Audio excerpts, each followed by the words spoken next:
Una evolución de las fuentes lineales lo constituyen las fuentes de alimentación conmutada o también conocidas como fuentes de switching. Sabemos que las fuentes lineales están formadas por distintos bloques: transformador, rectificador, filtro y etapa de estabilización y regulación. En cambio, las fuentes conmutadas, fuentes de switching, fuentes inversoras o inverters, trabajan con el concepto de pasar de una alterna de baja frecuencia, que es la señal que tenemos en la red eléctrica, a una continua, de esa continua transformarla nuevamente en una alterna, pero en este caso de frecuencia elevada, y finalmente esa alterna de alta frecuencia pasarla nuevamente a continua, que será la salida de la fuente. No todas las etapas que vamos a ver en estos videos están presentes en las fuentes de switching. Según la complejidad y la potencia que maneja la fuente, podrá tener todas o algunas de estas etapas. La primera etapa de las fuentes de switching es la de protección de entrada.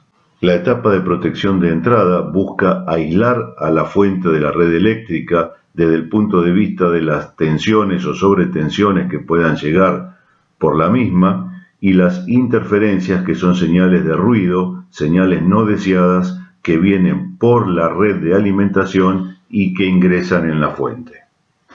Si bien hay muchas variantes en diseño de esta primera etapa de protección, básicamente está conformada por capacitores de filtro. Puede haber algunas bobinas de filtro también, que sabemos que presentan reactancias inductivas y reactancias capacitivas, que van a ofrecer un camino de baja resistencia del ruido hacia el terminal de tierra y una elevada reactancia, es decir, oposición a circulación de corriente, a las frecuencias que sí queremos que pasen por las líneas de alimentación vivo y neutro hacia la fuente.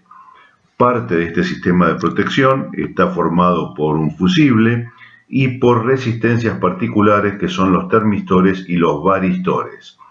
Los varistores van conectados en paralelo con la alimentación, con la línea L y N de nuestra red eléctrica. El varistor tiene una elevadísima resistencia del orden de los megohms. Esto obviamente hace que a efectos de la entrada de alimentación el varistor se comporte como un circuito abierto. La característica del varistor es que a determinada tensión baja rápidamente su resistencia hasta transformarse prácticamente en un cortocircuito.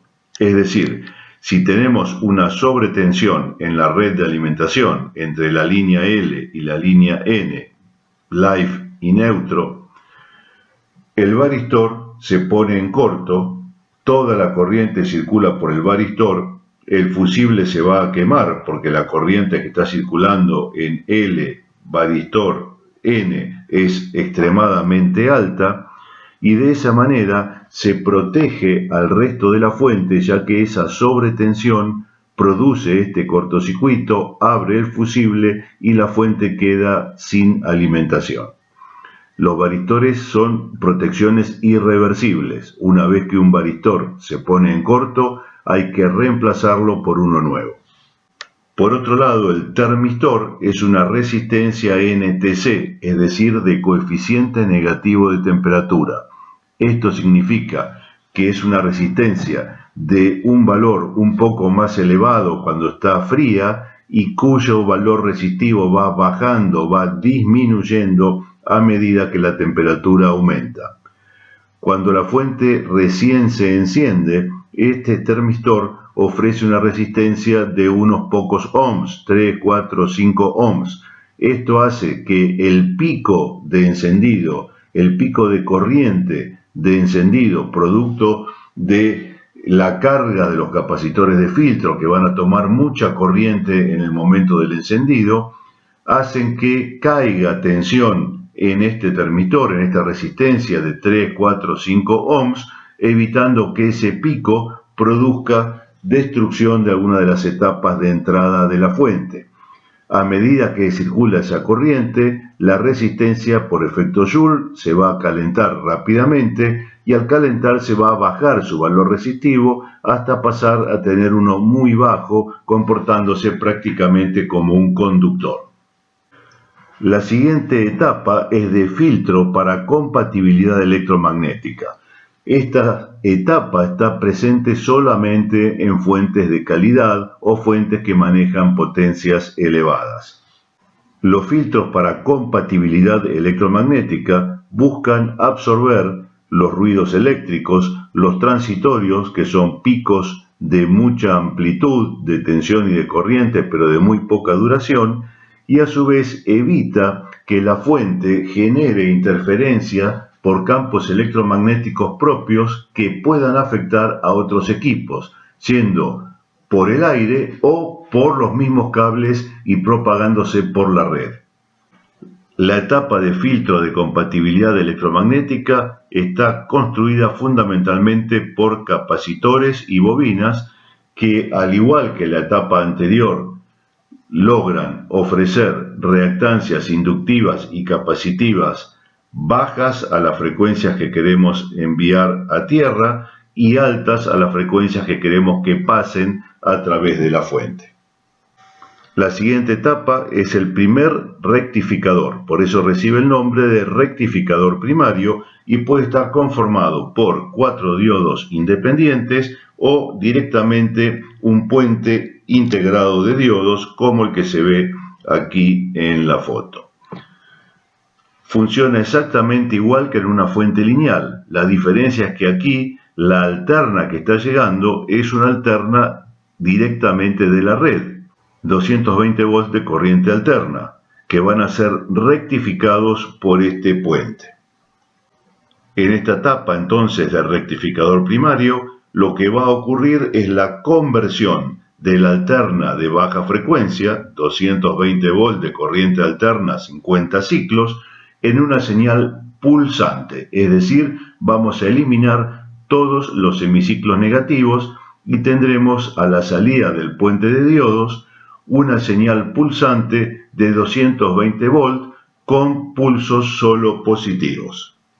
Uno de los problemas a solucionar en las fuentes de switching es el desfasaje que se produce entre tensión y corriente por el capacitor de filtro y las señales armónicas que se generan en este puente rectificador de esta primera etapa.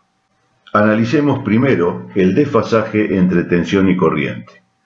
La fuente se va a encontrar con un capacitor de filtro que funciona exactamente igual que en las fuentes lineales, es decir, va a recibir esa señal pulsante rectificada de semiciclos solo positivos.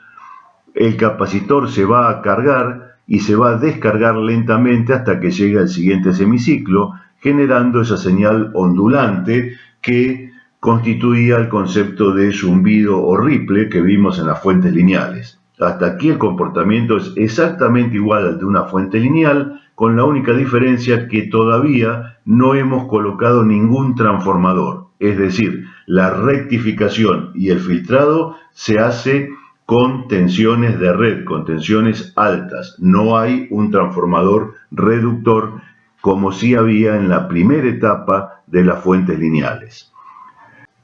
El problema que tenemos aquí es que en los capacitores hay un desfasaje entre la corriente y la tensión.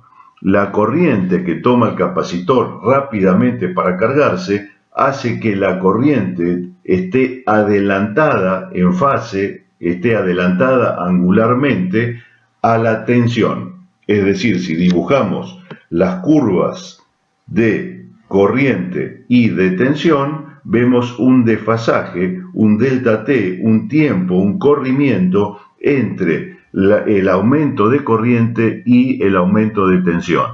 La tensión va detrás de la corriente. Esa diferencia angular es despreciable si las potencias son pequeñas. Piensen que el producto de tensión por corriente es la potencia, de manera que si, por ejemplo, en este instante queremos calcular la potencia que se está manejando, La tensión tiene este valor elevado, pero la corriente en ese mismo momento es más chica. Si estas dos curvas estuvieran absolutamente en fase, este punto coincidiría con este, el máximo de corriente con el máximo de tensión, con lo cual en este instante la potencia sería mayor porque la tensión es la máxima y la corriente es la máxima. Aquí, al estar corrida tensión y corriente, la potencia que estamos realmente usando es diferente a la potencia máxima que nos están entregando. Las curvas azul y verde representan la tensión y corriente que nos entrega la compañía distribuidora de energía eléctrica, pero al estar desfasadas por el capacitor, en cada instante nosotros estamos usando una potencia menor a la disponible. Esa diferencia angular es lo que se denomina factor de potencia, se mide en función del coseno del ángulo, el coseno de phi, hay instrumental específico que se llama cofímetro y sirve para medir la diferencia angular entre tensión y corriente.